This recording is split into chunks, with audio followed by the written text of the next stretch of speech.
इहैव तैर्जितः सर्गो येषां साम्य स्थितं मनः निर्दोषं हि समं ब्रह्म तस्माद् ब्रह्मणि ते स्थिताः। जिनका मन संभाव में स्थित हो गया है उनके द्वारा इसी जीवन में संसार जीत लिया गया है। क्योंकि ब्रह्म निर्दोष और सम है, इसलिए वे यानी ज्ञानी ब्रह्म में ही स्थित हैं।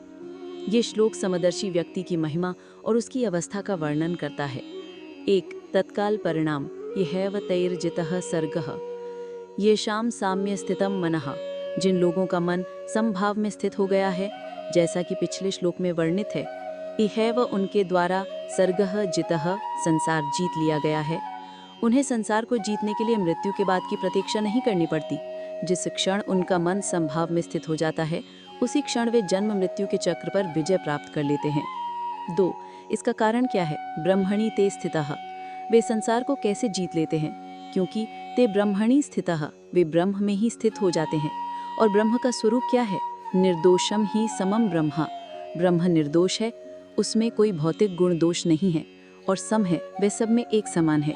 जब एक व्यक्ति का मन भी समभाव और निर्दोषता को प्राप्त कर लेता है, तो उसका मन ब्रह्म के समान हो जाता है, और जो ब्रह्म के समान हो गया है वह ब्रह्म में ही स्थित माना जाता है। श्लोक का सार: संभाव की अवस्था प्राप्त करना ही जीवित रहते हुए मुक्ति यानी जीवन मुक्ति को प्राप्त करना है। जब हमारा मन सभी प्राणियों के प्रति समदर्शी और राग द्वेष से रहित हो जाता है, तो हमारा मन ब्रह्म के गुण प्राप्त कर लेता है। उस अवस्था में हम शरीर में रहते हुए भी आध्यात्मिक रूप से ब्रह्म में ही स्थित होते हैं और संसार के बंधनों से मुक्त हो जाते हैं।